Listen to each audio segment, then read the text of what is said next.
Well, today I am very blessed to be joined by Sarah Storelli, and she serves as Amazon Web Services worldwide public sector global marketing lead, focused on creating and driving the marketing strategy for 7 customer innovation and acceleration programs to advance tech for good in business and society. So this series is right up her wheelhouse, as they say over across the pond. And prior to AWS, I actually know Sarah from IBM when I used to do a little bit of work for them, as she was program director of Call for Code. So yeah, she serves as a member of the Cal Poly President's Council of Advisors, chair of the English Department Advisory Board, founder of Friends for Hope, health outreach and prevention education in support of Cal Poly mental health initiatives, and founding member of the Women in Business Advisory Board. She's also a board director for the World Institute on Disability and the Tortora Brayda Institute.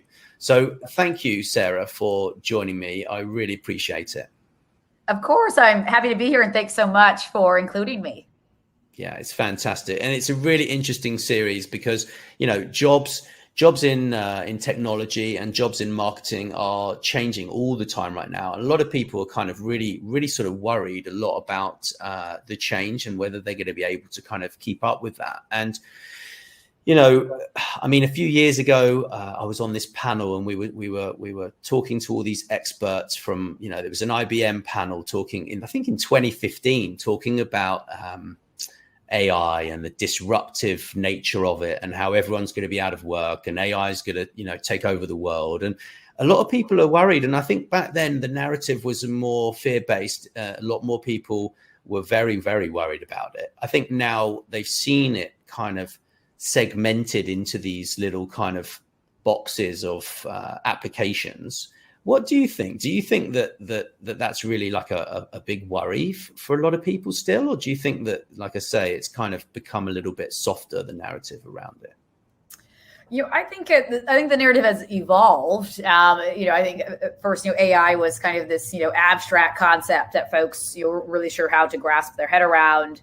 But I think over time, as we've started to see, you know, of course, there's benefits, you know, to AI and augmenting processes. But at the end of the day, I mean, having the human, you know, execute and determine and create strategy, that's an entirely separate wheelhouse. And so I think the narrative absolutely has gotten softer, and we have evolved, you know, really as a society to understand that, great, you know, there is power in technology, and of course, to automate certain processes. All the while, it's very complementary, you know, with pairing the human brain and psyche to really, you know, have that holistic product, you know, more or less, that you then are, you know, ultimately, you know, delivering to market.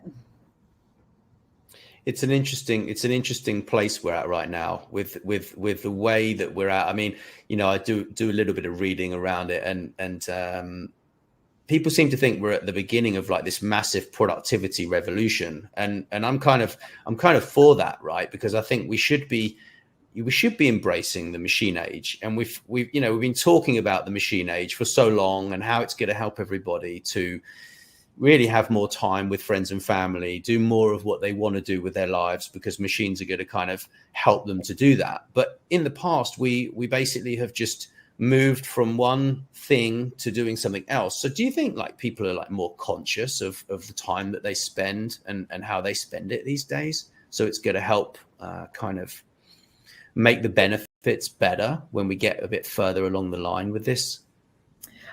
100%. I think really as a result even of the pandemic, you know, folks have reprioritized really what is meaningful to them in their life. And so whether that is, you know, from, you know, career to family, friends, you know, serving on advisory boards, you know, really whatever makes folks tick. I think we're now at a point in life, you know, really, and even as humanity holistically, where people are reprioritizing. They want to be getting more time back to enjoy life. You know, folks have obviously realized, you know, that life is fragile, you know, and something beautiful that should be enjoyed, and not always, you know, in front of our laptops, you know, focused on, you know, elongated processes that could obviously be augmented, you know, by tech. And so that way we can actually focus on, you know, priorities and what matters to us. And that can be, you know, relative to personal life, of course, and then also really in a professional sense of, who wants to be constantly doing data entry when that could be, done for you. And of course, there's the argument, that folks would say, well, then that's going to, eliminate a ton of jobs. But really, when it comes down to it, it's actually then even those folks, who have been in some of those jobs, their role will actually change and adapt. So it's not just, an elimination of jobs, but it's actually really across the spectrum of having folks get more strategic in what they're focused on, in their roles, what matters to the business, even to the bottom line, from a corporate speak perspective. And I think that's really, a wonderful thing to have tech come in to complement, where we're going as humanity and overall as a society, as well as in business. Yeah, I'm nodding away here for the people that are listening to this on the podcast, on the audio only. So what do you think, what jobs in tech are going to be kind of important for the future? I would say, really across the spectrum, but first and foremost, and I think even really what I had seen, especially when I was at IBM, and I was focused on developers specifically, and, even really at that moment in time. So that was from about, 2018 to 2020 or so, and actually like to 2021 until I was focused on, specifically the developer, persona. And so developers right now, as they are continuing to, gain power, ultimate decisions are being, made because of developers and given their experiences and how critical their voice is, at the table of influencing the business. So there's ample opportunity, not only, kind of recently or within even the past few years, but it's gaining more and more traction where I think really, the power is in the hands of the engineers of the world, in that sense. All the while, I think, there's still going to be those jobs as far as, of course, with me having that, marketing and comms and strategic partnerships background, those jobs are absolutely going to still be, prevalent as well. Regardless of kind of in the spirit of, augmenting jobs, we're having jobs that are complementary with tech. Regardless, we still need humans, who are, talking human to human, so as it relates to public relations and how that messaging, what kind of messaging needs to be, externally shared and how is that framed? And it's really another level of critical thinking of how you're showing up, which also translates, into marketing of how are you showing up in market where technology itself, that's not going to augment that, kind of complexity that, warrants the human mind. And so I think, for marketers, there's a really immense opportunity for us. We're always learning, and evolving as far as, where the market's going, how we're appealing to folks. And it really is at the end of the day, what's that human to human connection of how to reach people. And that's not necessarily through, a bot doing that. A lot of times it is actually talking to our customers, whether that is, in person, online. And so I think those types of jobs that are really fundamentally based in relations, as well as, from the tech side of developers, to go, think of new product lines or, how they're going to enhance them. Those jobs are absolutely going to continue and evolve. And I think it actually presents more opportunities as we even do get more advanced with technology. There's going to be a different level of even upskilling, required and strategic thinking, on the human side to then, of how we reposition ourselves and our roles. For instance, across marketing, there's, various different, verticals, whether you're focused on, field marketing, program marketing, event marketing. All of those kinds of roles are not just going to quote, disappear. They're all still fundamentally, needed to go help drive a business, and reach, the business's goals and objectives. So I would say jobs are continuing, on, if anything, is going to be new ones, I think that, pop up based on, like I said, tech advances, as really we continue to, learn and grow, as a society. Yeah. It's no different than when social media arrived. All of these jobs just appeared, right? These tactical kind of roles of what people needed to do. But I think, I agree, like in terms of the more strategic and the more, partnering with a machine in order to write stuff, create imagery, make sure that imagery is on message is super important, because if you trust a machine to do it, it may get it wrong. I mean, it's a fascinating world that we sort of live in. But do you think that with the sort of no code kind of application, that, applications that people can just bolt together, do you think that, out of the box, like, people are going to be able to not necessarily they'll be able to build models and build applications without even needing to code, right, in the future? So being a developer, like, the whole term developer may kind of change a little bit in the coming years. I think it definitely probably will, for sure. I think once it kind of, as that relates to, especially if it is no code or low code, I think with that, though, there will be probably a basic level of understanding of what skills are needed for that. So, of course, there still is a level of learning, that will be involved. But once again, I think that it'll be interesting to see how that plays out based on, if folks, so, for instance, like, I'm not an engineer, but, maybe I could go, develop something, even though I don't have, a coding background.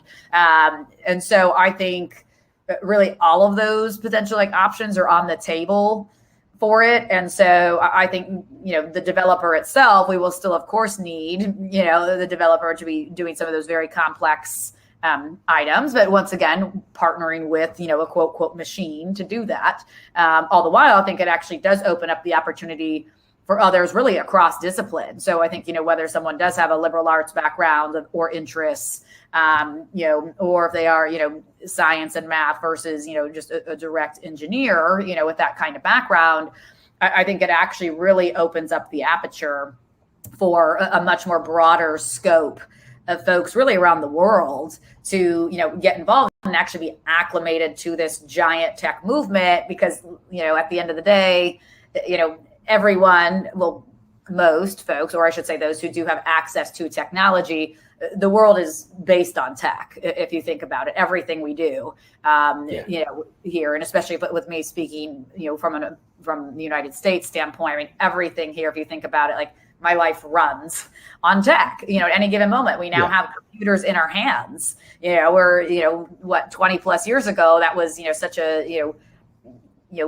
nebulous concept, that folks were, not sure how to react. Where now it's like, wow, we, none of us, we don't leave our homes without phones, really wherever we are around the world. And so even that has evolved, as a society. And so I think with having, with folks being able to not need to have a tech background and could then, become a quote developer, or, a softer version of a developer, I think it presents really broader humanity with some amazing opportunities to have more folks around the table, more individuals, contributing to tech and the conversation, and to really help us make it more equitable as well as accessible. Absolutely. I've been giving a lot of thought to that over the past few years, and how, I think you might know Melissa Sassy, because she's big into that movement of encouraging the rest of the world, because she seems to think that I think it's 48% of the world don't have internet access, is what she said to me last time I spoke with her about it. And it's quite insane, really, because those communities don't actually have the benefits that will come with that technology, like financially, emotionally, food, all of the needs that they could have met, right? And I mean, I'm out in Croatia, and a lot of people are leaving the country because then in society here, there isn't this big tech movement. It's not like in Croatia, it's not like, oh, let's go and build a tech startup, or let's work for a tech startup. It's like, well, let's go and work in tourism, because tourism's so big here, right? So, and then there are other countries like over in Africa where, internet access and fundamental human rights, that's how I see it. I see it as a human right, because without it, you're kind of just lost, aren't you? At the end of the day, it's very tricky, Agreed. Yeah, and that really kind of speaks to my point too. As mentioned, with having tech be more accessible, equitable, around the world. And so I think that it does present us with a new opportunity. And even to that point, this massive tech movement, of us, overtaking, some of these, larger regions of the world. I think it also then, to some degree, almost forces, those of us, in corporations and even the startups to really take a step back and, kind of in the spirit of, Melissa, of really, assessing how else can we help, and actually, get this tech where it needs to be, so it can be more accessible to folks versus having this disparity, that currently exists. And so I think if we do have more roles or jobs that aren't, non-tech, I guess, centric in the sense of you don't need a tech background to go and, be part of that. I think that could be step one for us to start to see in certain regions around the world, how folks could get involved and really almost, exposed to this tech movement, all the while, though, I think it, it then also can depend on culture. Are there some regions of the world that, still, either one, they may not know about technology, two,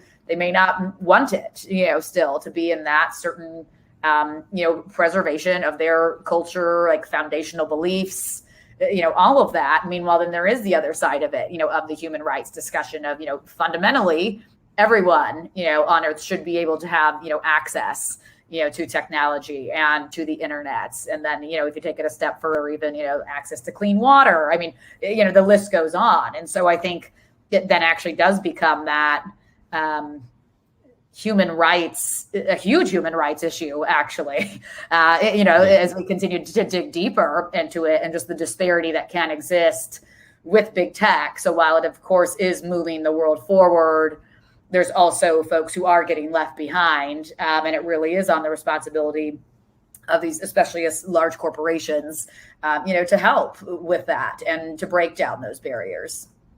Yeah, absolutely. And to educate. I mean, that's the biggest challenge. I was reading this report by the WEF about jobs recently. And I think they said something like they're going to need like 67 million more teachers is what they basically said in the coming by 2025, I think it was saying, or 2030 maybe. I need to check that figure. But it's so in order to educate these people, they're going to need these teachers. And I think that is a big challenge, because education is a tricky one, right? But then people are missing the opportunity of like using, all of these free courses that are out there, right? Like MIT, like has, I forget how many million hours of courses have been, MOOCs they're called, have been, a lot about education, I'm sure, being involved with the university.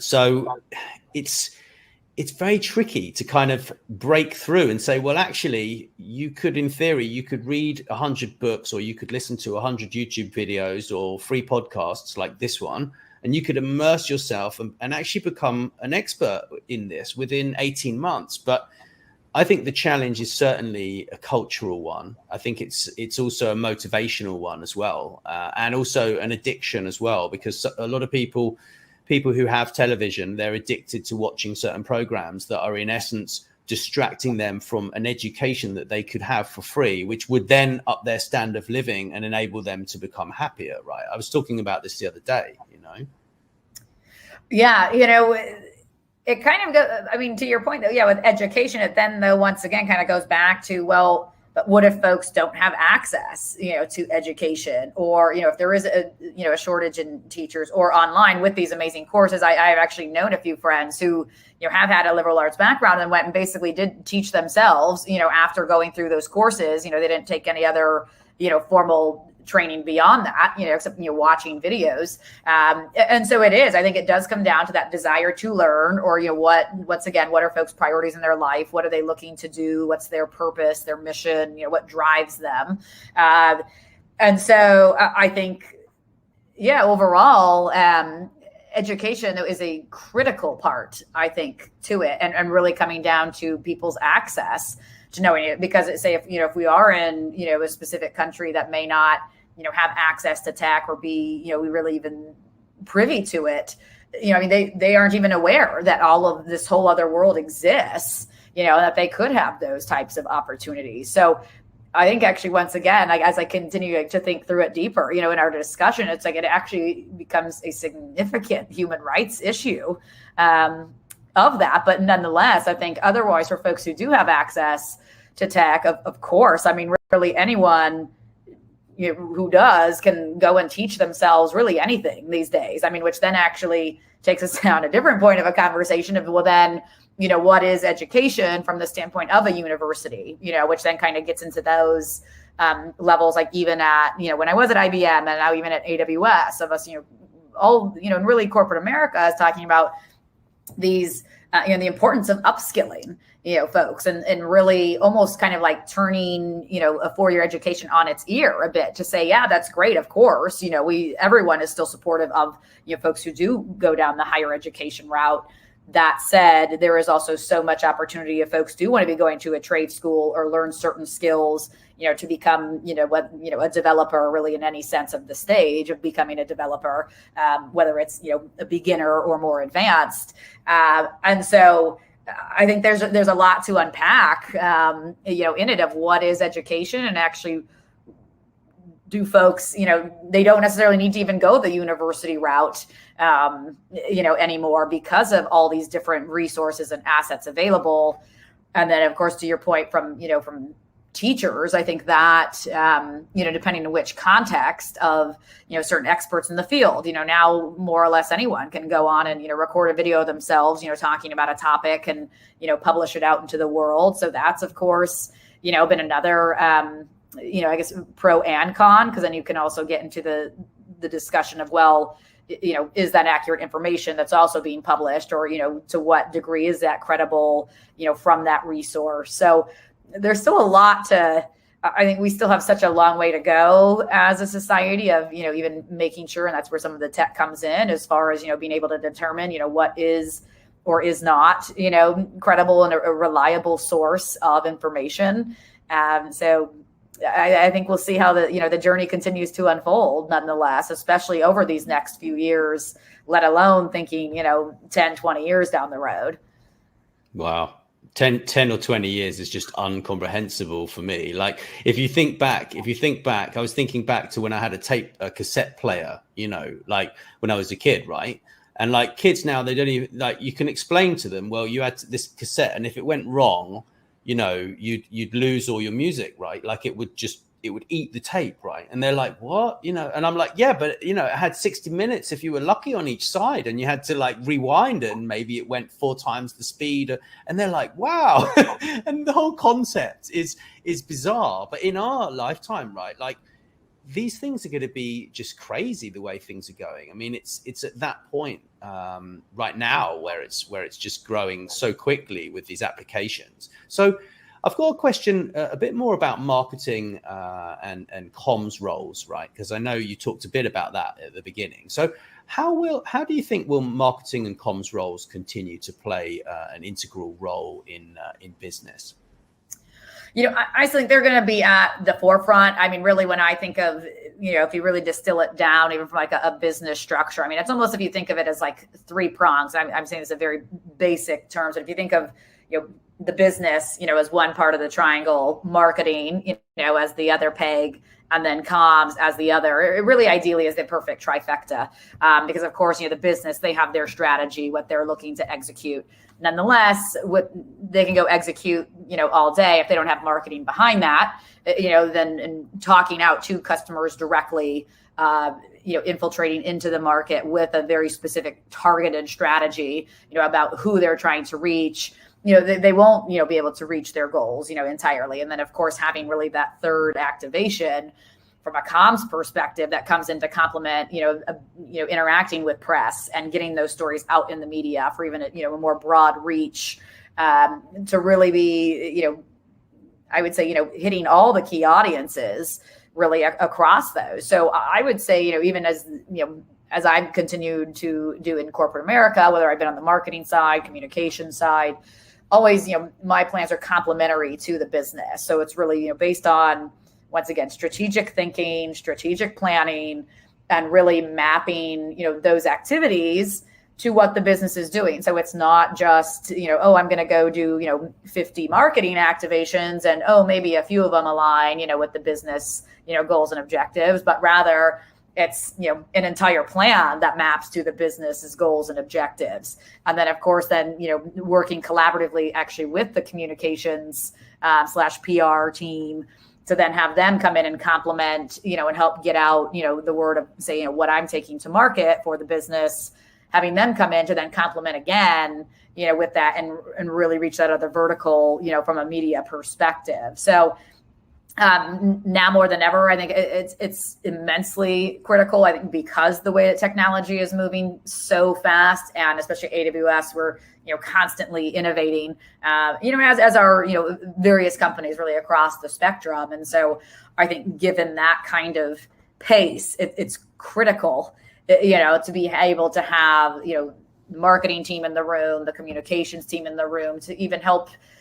collaborate with the business on their strategy and shape that, given all the different various levels of and areas of expertise that really what it takes to go make, a program or a business or a product launch successful. Yeah, very much so. Very much so.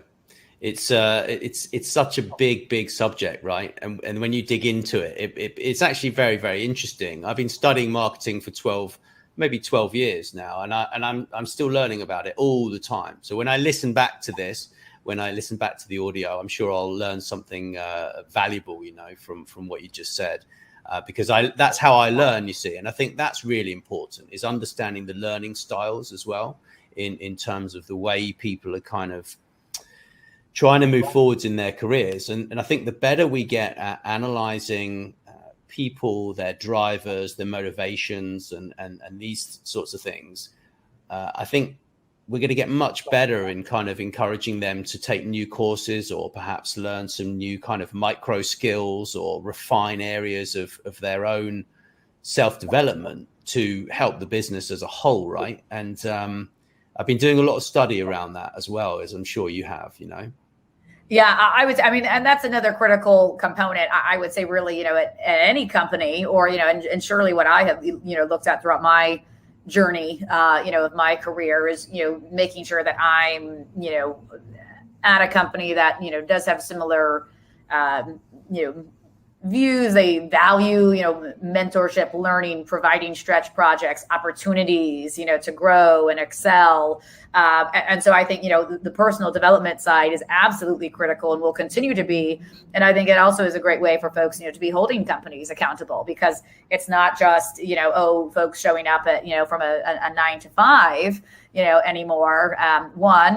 Given we are in a global world, a lot of times, many of us, like myself, I have a global role. So, can always on, more or less. Of course, I do sleep, and get my, my own certain schedule. But regardless, it's just showcasing how this is ever global, and how, folks need to be having opportunities in order to advance, their learnings, or once again, based on someone's priority, if they want to go be in the C-suite, or if they want to, stay in, management, or, be a single contributor, whichever they want to do, it's important to really tap in to people's skills and understand what they want, and where they're looking to go. Otherwise, it's actually doing a disservice, not only to the individual, but even to the, company, if they're not able to extract, really all of that value out of that individual, and vice versa.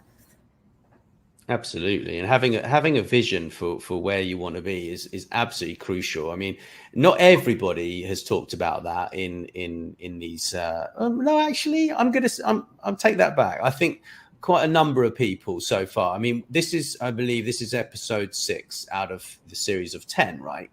So I'm pretty sure, maybe everybody has actually mentioned vision and what they want their life to look like. Because I'm big into that, right? I'm big into like creating the life that you want to lead, and actually sitting down and saying, well, I'm not just going to create a vision board. I'm actually going to like write down, what my perfect day looks like, and I'm going to take the time to to write that down and really think about it and how that makes me feel and what I'm doing on that day. And if it was a Groundhog Day and you woke up and that day was every day of your life, would you be happy with it? Right. That's how I look at it, myself.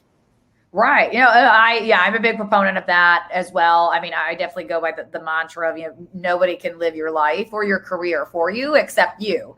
And so I think, we all are, able to, meet different folks along the way, of course, as mentors or, managers, whichever the case. But at the end of the day, I think, I think folks do need to realize like the power really does lie within yourself, to go make a difference and to go, peruse whatever life you want. I mean, every single person is deserving of that, to be able to live the life that they want. And so I think, by having those kinds of, tangible goals, or even if it is, kind of further down the road of thinking, okay, yeah, here's kind of like an ideal scene of what I'd want to see in my life, 20 years from now, or where do I want to be, and I do think though, sometimes folks can actually get caught up, on too much of the process of getting there, where I always, even when I'm mentoring individuals, I like to say that, there's a million different ways to get there. And, I think life, everyone, kind of thinks we all think we know what we're doing, at various times. But then life happens, and gets in the way and may, push us off on a different path, but that's really actually the path we're meant to be on. And so I think when I even think, to my goals, it's very much of, okay, great. Like I'm not going to, compromise on those end goals, but I'm absolutely willing, to, compromise in the sense of I could probably take a million different pathways to get there. And that I think really is the beauty of life, and of, kind of figuring it out as we all go of, which way, could make sense, for us, taking into account just the complexities that we're dealing with, as holistically as a society in this day and age, in personal lives, professional lives, technology, and even, the internet, really, of how much that has changed the way that folks communicate and function and always being on. And so I think we're all getting pulled in a million different directions, but at the end of the day, there's a million different ways to get to your end goal. And so by all means, I would, encourage folks to not get so caught up in that process. I mean, for example, I'm a Cal Poly San Luis Obispo alum. And so I had, the exciting and humbling opportunity to serve as student body president there when I was a senior in college and represent the entire student body, which is about 20,000 students, not only locally at Cal Poly, but then of course in our community, San Luis Obispo, and even at the state level of California. And so if I even think back to that was from 2010 to 2011. So just a little bit more than 10 years ago. And if someone would have told me back then, like, hey, Sarah, you're going to go be in tech and, be doing X, Y, Z, I would be like, wow, okay. Like, at first I had no intention really ever of going into tech. At first I wanted to be a doctor in college. Then I was thinking about doing law school. And so it's just interesting, I think, how life evolves over time and how this really has been such a great, even, niche, an area for me to focus and really make so much impact, from, focusing on public sector issues from the private sector side, which is just one of my really deep passions and purpose. And so it's great where I think, wow, if I would have been so, tied to thinking, oh, I want to go be a doctor, I wouldn't have had this journey, and being really of what drives me and makes me tick and is able, to have me give back really in meaningful ways. And so I think, for their listeners, I would say, be open to the journey as well and kind of let it take you where it will. Because I think, as much as people, sometimes I wouldn't like it when people are like, oh, it always works out. But, life always does work out, how it's actually supposed to. And so I think, once again, that's really the beauty of life and the journey is actually enjoying every minute and every twist and turn and, unexpected surprise. And I think if, we frame it in that kind of context, it really is, a positive spin versus, maybe thinking, oh, wow, that didn't work out. So, oh, that's something really negative. But instead, it's like, oh, wow, what a great opportunity, to now push me on another interesting life path that could, really actually be my life purpose and calling. I've just been nodding away to people on audio with this because I totally agree with that. Thing is, if you get caught up with all of these steps that are potentially, necessary for you to get to your end goal. You're going to miss the opportunity to grow in other areas, like you just said, right? And we don't know what's going to happen with technology. We have no idea what these jobs are going to be like in 10 years or even 3 years, right? Or 1 year, right?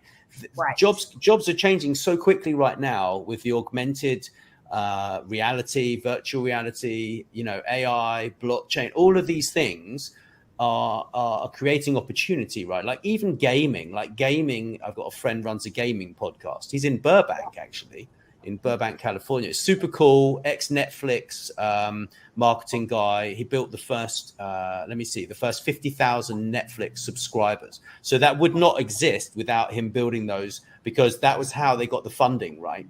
So if he didn't build those, there would have been no funding and you wouldn't have Netflix as it looks today, right? Blockbuster may have done it themselves, and but literally he runs this gaming podcast, and it's transforming entire communities, right? Because you get a few superstars who are doing really, really well. They build tournaments, and then the money goes all the way down through into that community. And I'm passionate about that sort of stuff. Really, I am, as you are, So I've got one last question for you here. So what companies will be most successful based on how they structure the roles? Yeah, I think so. I think it's going to come down to the companies who understand really the benefits of the little tripod, that I mentioned of the triangle, and having, really the business plus marketing plus comms really aligned and buttoned up and valued, of that equal voice around the table, of leveraging folks' expertise and, the actual craft and function itself, of these different practices, of marketing and comms. And so I think that really could be across the gamut, of startups to corporations, as well as those who, once again, also, put the employee first. They value whichever, goals that employee does have, even for their personal professional growth. I think that's going to be critical. From an employee experience standpoint, that is going to be critical, for companies to retain talent, attract talent, like working from home, just all those different benefits of what people are looking for, in their day-to-day life, of what is that vision of their perfect day, their perfect life, knowing, of course, there are things here and there that, we'll all need to compromise on, but overarchingly, the power is in the hands of the employee versus the employer. And so I think companies that realize that and value their employees, they will also, be ones to succeed. And then, of course, ones that are providing opportunities of roles, irrespective of background, focus. So whether it's, liberal arts to tech, architecture, science and math, even, education in the form of being teachers, et cetera, all of that. I think the companies who get that though they're going to go make, the most, impact as well, really, to have all that kind of talent and expertise and those mental models of individuals, at their company, strategically thinking through. And then, of course, having tech there to help augment certain processes. I think they're really going to be the ones who surface to the top. Fantastic. Well, I can't thank you enough for your time. It's been really enjoyable. I've learned so much. I think we could talk for hours, and I could listen for hours, because you've got so much information going on in there it's fresh and it's new. It's got a whole new angle to it, and I just find it fascinating. So yeah, thank you so much, and it's been great. Yes, well, thank you so much for having me. It's been wonderful to converse, back and forth. To your point, I know we could surely talk, for hours on end or days, because there's so much to unpack on every topic. Masses. Let me just push the outro. Thanks very much for listening to Influential Visions. Please make sure you share this episode with your friends and business connections. And don't forget to drop us a review wherever